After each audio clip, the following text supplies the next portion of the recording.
That's cool. I like that. It's all a cup. Yeah. It's $1, so. $1? I'll take it for $1. Hello everyone, and welcome to another legendary garage sale find video. I really hope you enjoyed the footage from that sale from this past weekend. At that particular moving sale, you saw me pick up the Omega Virus board game from the early 90s. This board game had a really huge box with a nice graphic on the cover, which drew my attention. And when the lady said she'd give it to me for $1, I figured it'd be worth the gamble just to see what I had in the box, which was basically being held together by duct tape. So when I did get it home, I unfortunately did find that several pieces were missing, and the main electronic component, which runs the game, did not work when I put batteries in it. So I figured I will lot out the pieces that are still there for anyone trying to complete their own version of the game. Also at that sale, I picked up a really nice mixer that the lady was using for her podcast. I don't know too much about this piece of audio equipment or how I might be able to utilize it, but for $6, I'm going to do a little bit of research to see how I can best use it for my own needs. And on the way out of that particular sale, I also came across these nice vintage cake pans of characters like Mickey Mouse, Big Bird, Elmo, and Ziggy, only for $1. And each of them could get me about $10 a piece, with Mickey going up to maybe even $20. So those are really nice finds. And with that, we're going to hit back to the sales.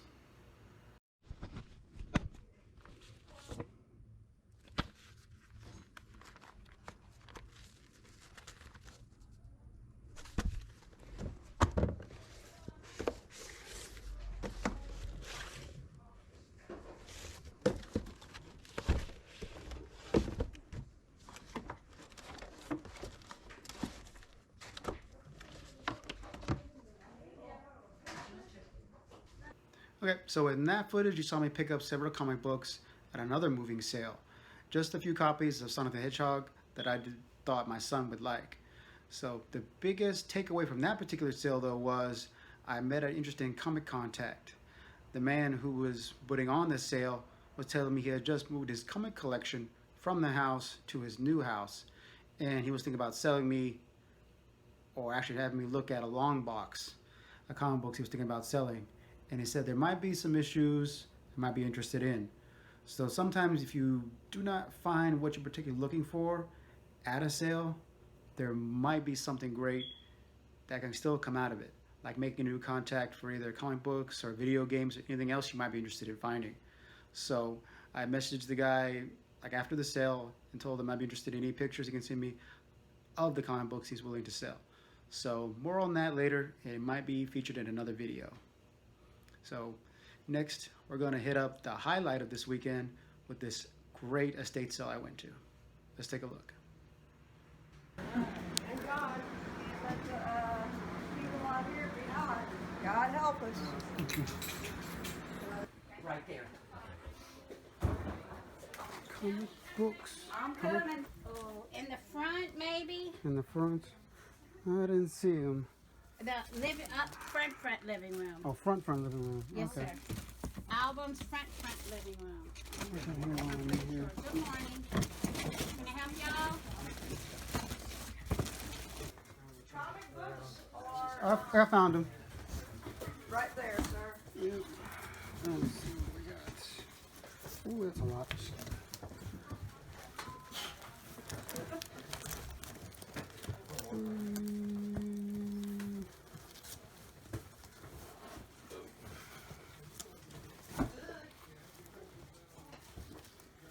There's a lot of new books.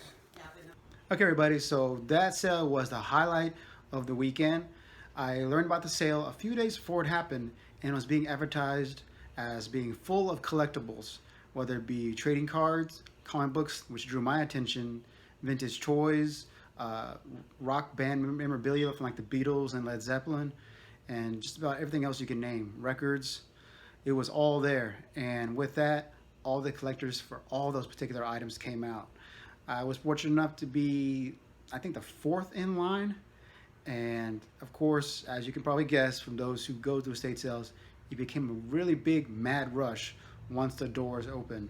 I spent like the first few minutes trying to find out what the comic books were, and I did get a sense of the scope, as you might have seen from the footage, how much was actually in the house. It's one thing to see the pictures on the website, but actually to be there, you can see everything. They had tabletops full of trading cards and a lot of Hot Wheels. Don't know much about Hot Wheels other than the vintage ones, but these were all sealed ones from maybe the past 20 years. But I did manage to get to the comic books first, meaning that there wasn't someone already looking them when I got there. And I did pick up a few books, although majority of the stuff was mostly modern. I did come across some older ones that I got right here. I'm going to show you. So we have here the Batman, the Man Who Laughs. I think this is first printing because I don't see any of the markers which indicate that it's a second printing. And got Superpowers issue 3. Pretty good shape.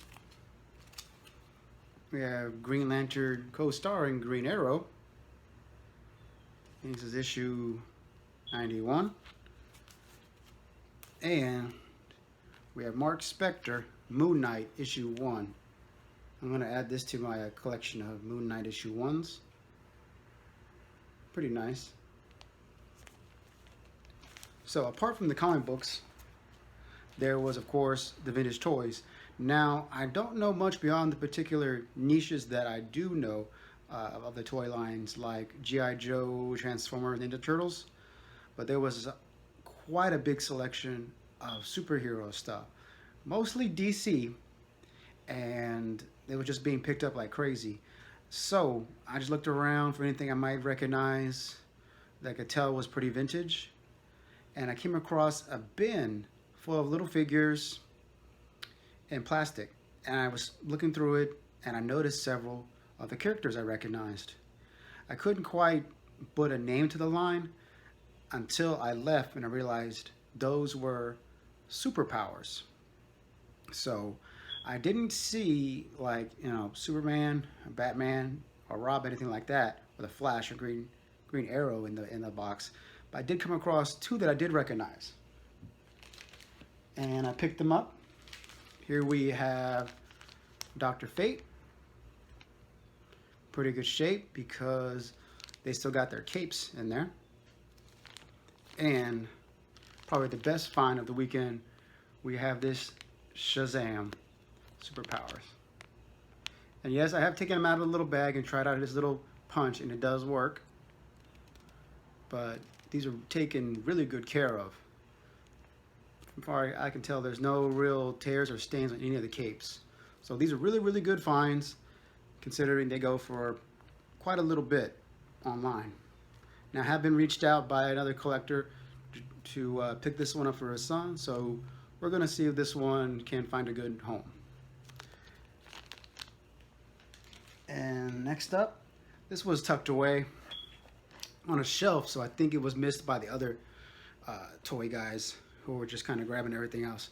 We have this Superman figure in here, in the little phone booth.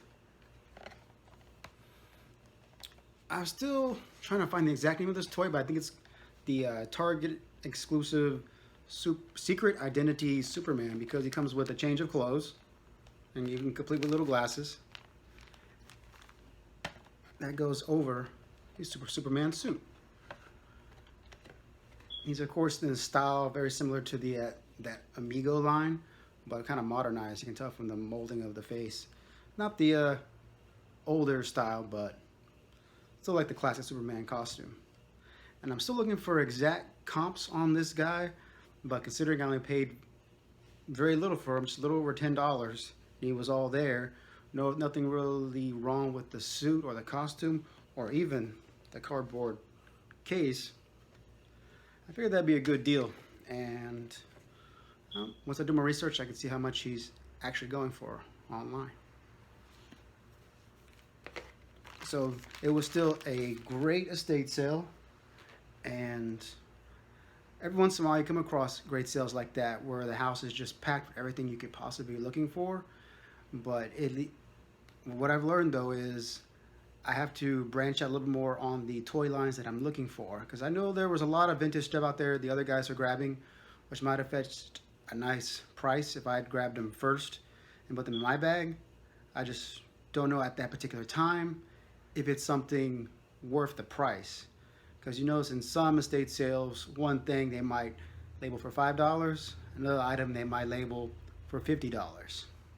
So it seems to reason that if I see a good portion of the vintage stuff still in its original packaging, and I can find a date on it really quickly, because it takes a little bit of time to grab something and try to research it right there on the spot to see if it's really worth it. It might be just great to try to research it in advance and see if, hey, that line is going to be worth so much. Take a chance on it.